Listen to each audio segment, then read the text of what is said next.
Baik, Assalamualaikum warahmatullahi wabarakatuh. Kenalkan, nama saya Iqbal Tawakal. Saya mahasiswa dari Universitas Buana Perjuangan Karawang, Prodi Teknik Informatika. Pada video kali ini, saya akan menjelaskan tentang apa itu penamaan dalam sistem terdistribusi. Sebelumnya, video ini dibuat untuk memenuhi tugas dari mata kuliah sistem terdistribusi. Baik, langsung saja ke materinya ya. Penamaan dalam sistem terdistribusi. Sistem terdistribusi adalah sistem di mana komponen perangkat lunak atau perangkat keras terletak di komputer yang terhubung ke jaringan dan berinteraksi satu sama lain untuk mencapai tujuan yang sama. Penamaan dalam sistem ini sangat penting untuk mengidentifikasi dan mengakses sumber daya yang tersebar di berbagai lokasi.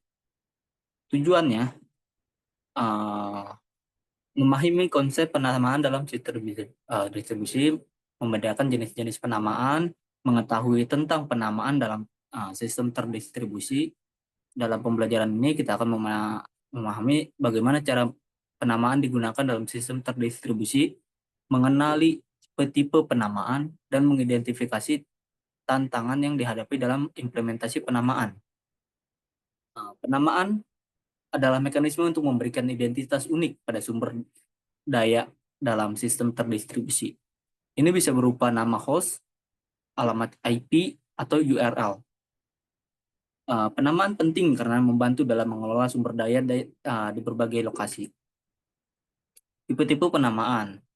Yang pertama adalah nama lokasi. Mengacu pada lokasi fisik seperti alamat IP yang menunjukkan di mana sumber daya itu berada.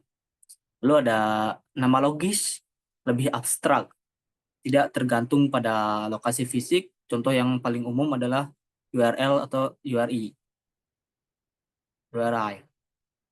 Lalu yang terakhir ada nama simbolik, nama yang mudah diingat manusia seperti nama domain, misalnya www.website.com ini diterjemahkan menjadi alamat IP melalui sistem seperti DNS. Contoh penamaan dalam sistem terdistribusi. DNS, Domain Name System. Mengubah nama domain yang mudah diingat menjadi alamat IP yang dapat dimengerti oleh komputer. Sistem berkas terdistribusi menggunakan mekanisme penamaan untuk mengelola file di berbagai lokasi. Tantangan dalam penamaan. Transparansi. Penggunaan tidak perlu mengetahui lokasi fisik sumber daya. Lalu ada skalabilitas. Sistem penamaan harus dapat berkembang seiring bertambahnya jumlah pengguna dan sumber daya. Konsistensi. Sistem harus menjaga integritas data meskipun sumber daya direplikasi atau dipindahkan. Studi kasus DNS dalam sistem terdistribusi. DNS adalah sistem hierarkis untuk menyelesaikan nama domain menjadi alamat IP saat pengguna mengetik nama domain di browser. DNS bertanggung jawab untuk menemukan alamat IP yang sesuai. DNS memiliki struktur hierarki yang memungkinkan pencarian nama domain menjadi lebih efisien. Strategi penamaan. Penamaan absolut. Menggunakan nama yang tetap tidak berubah. Lalu ada penamaan relatif. Nama dapat berubah tergantung pada konteks atau lokasi saat ini. Memilih strategi penamaan yang tepat untuk mencapai kinerja efisien dalam sistem terdistribusi.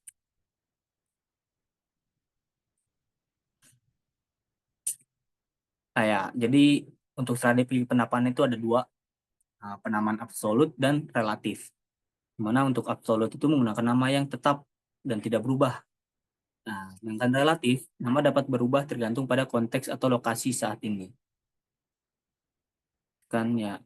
Nah, memilih strategi penamaan yang tepat penting untuk mencapai kinerja yang efisien dalam sistem terdistribusi itu. Dan juga ini tantangan ya dalam penamaan itu yaitu transparansi, stabilitas, dan konsistensi yang perlu ditekankan ya. Pengguna tidak perlu mengetahui lokasi fisik sumber daya untuk transparansi.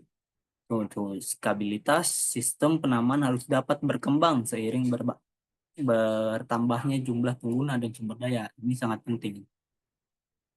Perlu ditekankan, tantangan dalam penamaan ini sangat penting ya.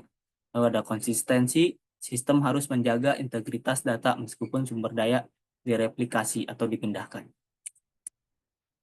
Nah, baik. Untuk kesimpulannya, penamaan dalam sistem terdistribusi memungkinkan pengelolaan sumber daya yang tersebar di berbagai lokasi. Sistem penamaan yang efisien membantu meningkatkan kinerja, mempermudah akses, dan memastikan konsisten sumber daya di seluruh jaringan. Jadi, sistem penamaan yang efisien ini sangat membantu kinerja, terutama untuk mempermudah akses dan memastikan konsistensi. Ya, mungkin cukup sekian saja penjelasan singkat mengenai penamaan dalam sistem terdistribusi. Mungkin akan banyak kurangnya penjelasan dari saya, mohon dimaklumkan karena saya sebagai mahasiswa dan tempatnya bersalah.